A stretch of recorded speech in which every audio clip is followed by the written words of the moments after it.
Imagine करो कि आपके एक नेबर हैं जिनके साथ रिसेंटली एक इंसिडेंट हुआ है। एक कार क्रैश की वजह से उनके हस्बैंड इस दुनिया में नहीं रहे। उन्हें फाइनेंसिस के बारे में नॉलेज नहीं है क्योंकि उनके हस्बैंड ही सारे फाइनेंसिस संभालते थे। आपके नेबर को पता है कि आप फाइनेंसिस के बारे में थोड़ा बहुत जानते हो। वो नेबर आपके पास आती है और आपसे सजेशन मांगती है कि वो अपने फाइनेंसिस कैसे मैनेज करें। आपके नेबर का नाम जयश्री है और ये इनकी सिचुएशन है। जयश्री की एज 32 है। इन्हें हर महीने 80,000 रुपीज मिलते हैं इंटरेस्ट और डिविडेंड से, पर ये जॉब नहीं करती। इन्होंने एक होम लोन लिया है 7.75% के हिसाब से। इनका भी टोटल लोन बचा है 19 लाख रुपए। महीने का इनका अभी का खर्चा है 75,000 रुपीज, जिसमें सब कुछ इंक्लूडेड है। घर का खर्चा, बच्चे की एजुकेशन, 15,000 लोन की EMI एक्सेट्रा। यानी इनके पास महीने के 80,000 rupees minus 75,000 rupees which is 5,000 rupees ही बचते हैं सेविंग के लिए। वो आपके पास आती है और वो आपसे पूछती है कि वो अपने फाइनेंसेस कैसे मैनेज करें और वो रिटायर होने के लिए क्या कर सकती है। देखो, मुझे पता है कि हम में से दो टाइप के लोग हैं जो जयश्री को सजेशन देंगे। पहले उस टाइप के लोग होंगे जो कहेंगे नौकरी लगो, कोई साइड हसल करो और इस रैट रेस से बाहर निकल जाओ। और दूसरे टाइप के लोग वो है जो ये कहेंगे कि बेचारी, इन्हें तो अब ज्यादा पैसे सेव करने होंगे, लाइफस्टाइल को कम करना पड़ेगा, तभी कुछ हो सकता है। अब आप लोग बोलेंगे आपको कैसे पता कि हम लोग ऐसा सोच रहे हैं? तो रिसेंटली मैंने एक पॉडकास्ट किया था प्रोफेसर काशिफ अंसारी के साथ IND मनी चैनल के लिए, जो कि क्रेडिट कार्ड्स के ऊपर था कि क्रेडिट कार्ड को यूज करके लोग पैसे कैसे बचा सकते हैं। जिसके साथ मैंने पॉडकास्ट किया था वो टैक्सेशन और क्रेडिट कार्ड के ऊपर ये सब्जेक्ट पढ़ाते हैं जिंदल यूनिवर्सिटी में, तो ऑब्वियसली वो अपने फील्ड के एक्सपर्ट हैं। वहां पर ये दो कमेंट मुझे देखने को मिले। 1, इतनी एनर्जी सेविंग से ज्यादा इनकम जनरेटिंग एसेट में डाल दो। और इसी का किसी ने रिप्लाई दिया हुआ था कि ये डिपेंड करता है। अब देखो, जैसे मैं एक स्कूल टीचर हूँ और मैं कुछ भी कर लूँ, मेरी सैलरी एकदम तो बढ़ने वाली है नहीं, इसलिए मैं तो हमेशा अपनी एनर्जी सेविंग की साइड ही लगाऊंगा। मेरी समझ से ये दोनों ही जेंटलमैन एकदम सही हैं। इसके लिए मैं आपको दोनों की थ्योरी एक्सप्लेन कर देता हूँ ताकि आप खुद डिसाइड कर लो कि आपके जो नेबर है उन्हें आप सोल्यूशन कौन सा देने वाले हो। देखो, जो पहली थ्योरी है वो PV सुब्रमण्यम ने अपनी book retire rich invest ₹40 a day में दी है। सुब्रमण्यम कहते हैं कि इससे पहले आप किसी को फाइनेंशियल सजेशन दो, पहले ये 5 रेशियोज आपको समझने बहुत जरूरी है। इन 5 कॉन्सेप्ट में सबसे पहला कॉन्सेप्ट कहता है कि understand emergency fund which should be 6x of your monthly salary. इसका मतलब है कि अगर हमारे एक महीने का खर्चा 40,000 रुपए है, साथ में हम कार की EMI 8500 भर रहे हैं और साथ में घर की लोन की EMI 45,000 रुपीज है, तो हमारा महीने का खर्च बन गया 40,000 plus 45,000 plus 8500 is equal to 93500 rupees. और इसका 6 गुना हुआ 93500 इंटू 6 यानी 5.5 लाख रुपए। ये अमाउंट हमेशा FD की फॉर्म में हमारे पास होना चाहिए ताकि कोई भी बड़ी दिक्कत आए तो 6 महीने हमारा काम चल सके। और होपफुली इस बुरी सिचुएशन में हम 6 महीने ये देख सकेंगे कि हमें आगे करना क्या है। सेकंड कॉन्सेप्ट जो हमें समझना है वो है टर्म लाइफ इंश्योरेंस का। ये पॉइंट कहता है कि हमें टर्म लाइफ इंश्योरेंस लेनी है, ना कि एंडाउमेंट इंश्योरेंस। और जो हमें टर्म इंश्योरेंस कवरेज लेना है वो कम से कम 10 गुना होना चाहिए हमारी एनुअल एक्सपेंसेस से। यानी अगर हमारा महीने का खर्चा है 1 लाख रुपए तो साल का बना 12 लाख, इसका 10 गुना हो गया 1.2 करोड़। तो किसी भी वेबसाइट में जाके हम देख सकते हैं कि 1.2 करोड़ की टर्म इंश्योरेंस हमें कितने की मिल रही है। और ये इंश्योरेंस अप्रोक्सीमेटली 2,000 रुपए पर मंथ तक की आ जाती है डिपेंडिंग ऑन योर एज। तीसरा कॉन्सेप्ट जो आपको समझना है इससे पहले कि आप जयश्री को कोई सजेशन दे वो है बजटिंग रेशियो। ये रूल कहता है कि अगर आपकी मंथ की सैलरी 1 लाख रुपए है तो इसे 3 टुकड़ों में डिवाइड कर दो, 30%, 50% और 20%। 30% ऑफ 1 लाख बना 30,000 रुपए, यानी ये 30,000 रुपए से ज्यादा हम किसी भी हालत हाउसिंग में खर्च नहीं करेंगे। हाउसिंग एक्सपेंसेस जैसे कि कार, घर की EMI, सोसाइटी के चार्जेस एक्सेट्रा। 50% ऑफ 1 लाख बना 50,000 रुपीज, यानी इससे ज्यादा हम बेसिक खर्चे में खर्च नहीं करेंगे जैसे कि कपड़ा, खाना, बिजली का बिल, पानी का बिल, वेकेशन एक्सेट्रा।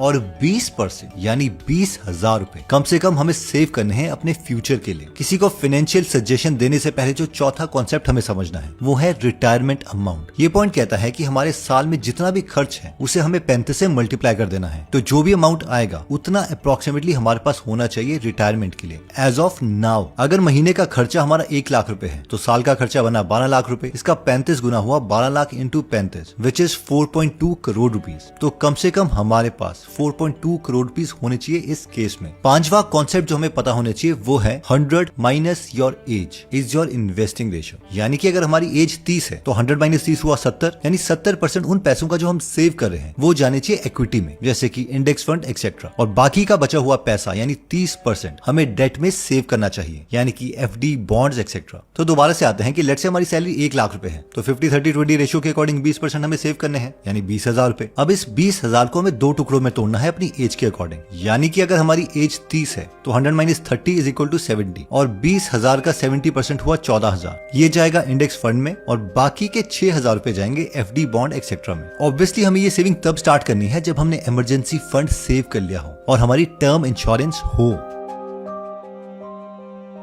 अब जब हम ये 5 रेशियो समझ चुके हैं तो अब आप अपने नेबर की कुछ हेल्प कर सकते हो। स्टेप 1 जो आप उन्हें सजेस्ट कर सकते हो वो ये है कि सबसे पहले तो किसी भी तरीके से अपने बैंक में इमरजेंसी फंड इकट्ठा करें। उनका महीने का खर्चा हुआ 75,000 रुपए, तो उनके पास इमरजेंसी फंड में होने चाहिए 75,000 × 6 = 4.5 लाख रुपए और इसे उन्हें FD की फॉर्म में अपने बैंक में रखना है। इसके लिए चाहे उन्हें एक्स्ट्रा सेविंग करनी पड़े, अपने खर्चे कम करने पड़े या कोई पार्ट टाइम जॉब भी करनी पड़े, जब तक ये स्टेप कंप्लीट नहीं होगा तो आगे के स्टेप करने का कोई फायदा नहीं। अगर उनके पास ऑलरेडी बैंक में इतना अमाउंट पड़ा हुआ है तो आप उन्हें स्टेप 2 सजेस्ट कर सकते हैं जो कहता है कि टेक अ टर्म इंश्योरेंस। अब क्योंकि जयश्री के हस्बैंड नहीं है और उन्होंने कोई टर्म इंश्योरेंस नहीं ली थी, इसलिए अभी जयश्री को प्रॉब्लम फेस करनी पड़ रही है। जयश्री का एक बेटा है और खुदा ना खास्ता अगर जयश्री को कुछ हो जाता है तो उनके बेटे को बहुत बड़ी प्रॉब्लम आ सकती है, इसलिए उनके लिए टर्म इंश्योरेंस बहुत ज्यादा इंपॉर्टेंट है। जयश्री के साल का खर्चा हुआ 75,000 × 12 विच इज 9 लाख रुपए और इसका 10 गुना हुआ 90 लाख और 90 लाख की टर्म इंश्योरेंस लेने के लिए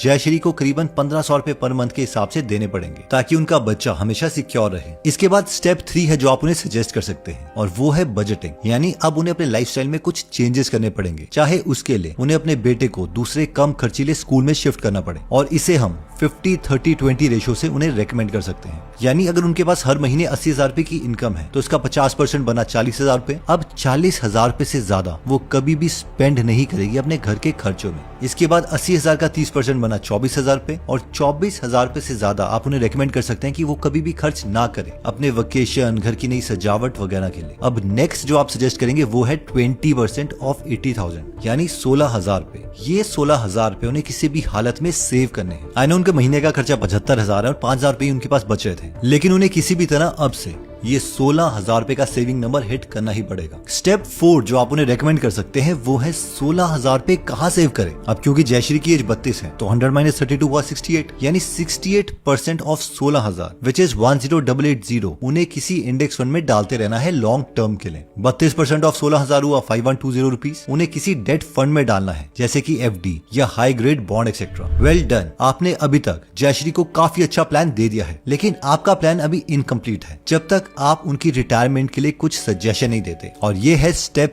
5। जयश्री का मंथली एक्सपेंस है 75,000 रुपए। इसका मतलब है कि साल का खर्चा बन गया 75,000 × 12 = 9 लाख रुपए। इसको अगर आप 35 से मल्टीप्लाई करते हो तो ये बना 3.15 करोड़ रुपीस और ये जो 3.15 करोड़ रुपीस है वो एक साथ तो जोड़ नहीं पाएंगी, इसलिए उन्हें आप सिप रेकमेंड कर सकते हो ताकि छोटे छोटे टुकड़े करके वो ये अमाउंट जोड़ लें और कंपाउंडिंग का उन्हें फायदा भी मिल जाए। तो वो अगर अप्रोक्सीमेटली 10,000 रुपए सिप करवाती है 28 साल तक। 28 साल हमने यही इमेजिन करके लिया कि वो 60 की एज में रिटायर होंगी। अभी उनकी एज है 32 तो 60 - 32 = 28 और अगर उन्हें इस 10,000 रुपए की सिप में 13% हर साल मिल जाता है CAGR तो उनका ये अमाउंट अचीव हो सकता है। अब ये रिकमेंडेशन तो आपने दे दी, लेकिन इसमें 2 चीजें हैं, एक अच्छी बात और एक थोड़ी बैड न्यूज। अच्छी बात तो ये है कि जयश्री ऑलमोस्ट हर महीने 10,880 रुपीज इन्वेस्ट कर रही है आपकी स्टेप 3 की कैलकुलेशन के हिसाब से, जिससे वो अपना 3.3 करोड़ का कॉर्पस अमाउंट 60 साल तक अचीव कर लेंगी। लेकिन इसी स्टेप की कैलकुलेशन के हिसाब से जैसे जैसे जयश्री की एज बढ़ती रहेगी उन्हें इक्विटी में अपना एक्सपोजर कम करना पड़ेगा। अगर उनकी अभी एज 35 हो जाती है तो आप ही के स्टेप 4 के अकॉर्डिंग 100 - 35 इज 65%, तो उन्हें सिप अमाउंट तो 65% सेव करना पड़ेगा ऑफ सेविंग अमाउंट। और हमारे इस सजेशन में सबसे बड़ा फ्लॉ तो ये है कि हमने इन्फ्लेशन लिया ही नहीं है। अगर हम इन्फ्लेशन 6% का मान लेते हैं तो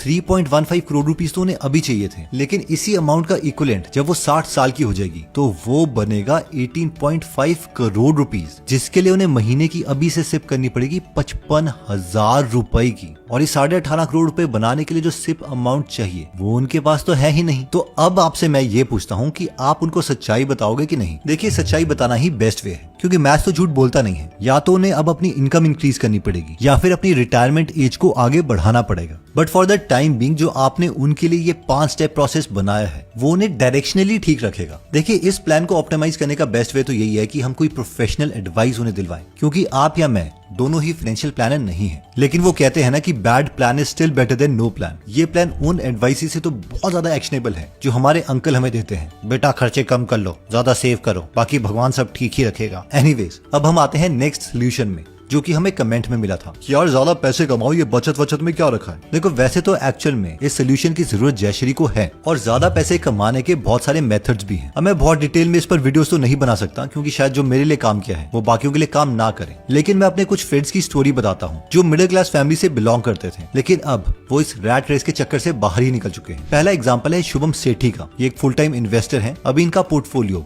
20 करोड़ रुपए का है। इनके फादर की एक नॉर्मल बेकरी की शॉप थी। ये अच्छे स्टूडेंट बने, एडोबी में इनकी प्लेसमेंट हुई, फिर और मेहनत की तो अमेज़न में चले गए जहां इन्हें ईसॉप्स मिले, जिससे इनका इन्वेस्टिंग में इंटरेस्ट आ गया और इन्होंने जॉब छोड़ दी और 29 की एज में फाइनेंशियली फ्री हो गए 5.5 करोड़ रुपए के साथ, और ये इसी अमाउंट को इंक्रीज कर रहे हैं। अब ये बैंगलोर में है। अगर ये स्टाइल आपको कनेक्ट करता है तो मैंने इनके साथ एक नया चैनल बनाया है फाइनेंशियली फ्री के नाम से, जिसका लिंक मैं डिस्क्रिप्शन में दे दूंगा। एग्जाम्पल नंबर 2, अमन गोयल। इनके डैड की एक नॉर्मल शॉप थी, महीने के 40,000 रुपीज अर्न करते थे, जिससे वो पूरे घर का खर्चा चलाते थे। इनका और इनकी सिस्टर्स का एजुकेशन का पे भी करते थे। अमन भी एक अच्छे स्टूडेंट बने, IIT बॉम्बे में सिलेक्ट हुए, एक अच्छा स्टार्टअप खोला जिसे 50+ करोड़ में इन्होंने बेच दिया और रैट रेस से बाहर हो गए। अभी इन्होंने एक और नया स्टार्टअप स्टार्ट कर दिया है। वो कहते हैं ना कि एक बार गेम समझ आ जाए तो बार बार उसे खेलने में बहुत मजा आता है। एग्जाम्पल 3, सतीश के वीडियोस, जिन्हें आई थिंक आप जानते होंगे। इन्होंने काफी एक्सपेरिमेंट्स किए और फाइनली यूट्यूब में इन्हें सक्सेस मिल गई और अभी he is financially free and he is earning a very good amount. इनके अकॉर्डिंग एजुकेशन वाइज एक एवरेज स्टूडेंट थे। वैसे फाइनेंशियल फ्रीडम के ऊपर बहुत सारी बुक्स लिखी जा चुकी हैं, जैसे कि सिंपल पाथ टू वेल्थ, जिसे हम फ्री में हिंदी में गूगल ऐप में पढ़ भी सकते हैं और सुन भी सकते हैं। यहाँ 200 से ज्यादा बुक समरीज हिंदी में फ्री में अवेलेबल है और अगर हमें इनसे वैल्यू मिलती है तो हम इसकी सब्सक्रिप्शन ले सकते हैं, जिससे 2000 और बुक समरीज अनलॉक हो जाती हैं। इसका लिंक मैं डिस्क्रिप्शन और फर्स्ट कमेंट में दे दूंगा। अगर आपको लगता है कि आपके किसी फ्रेंड या फैमिली मेंबर को फाइनेंस समझ नहीं आता और इस वीडियो में दिए गए 5 स्टेप प्रोसेस उनका हेल्प कर सकते हैं, तो ये वीडियो आप उनके साथ जरूर शेयर कीजिए। आई होप ये वीडियो आपको अच्छी लगी होगी। मिलते हैं दोबारा नेक्स्ट वीडियो में। जय हिंद। अगर आप हमारी वीडियोस मिस नहीं करना चाहते तो हमारा पेज लाइक करने के बाद 3 डॉट्स के बटन को प्रेस करके फॉलो के बटन को सिलेक्ट कीजिए और फाइनली सी फर्स्ट के ऑप्शन को सिलेक्ट कर लीजिए। इससे आपको हमारी हर पोस्ट मिलती रहेगी। जय हिंद।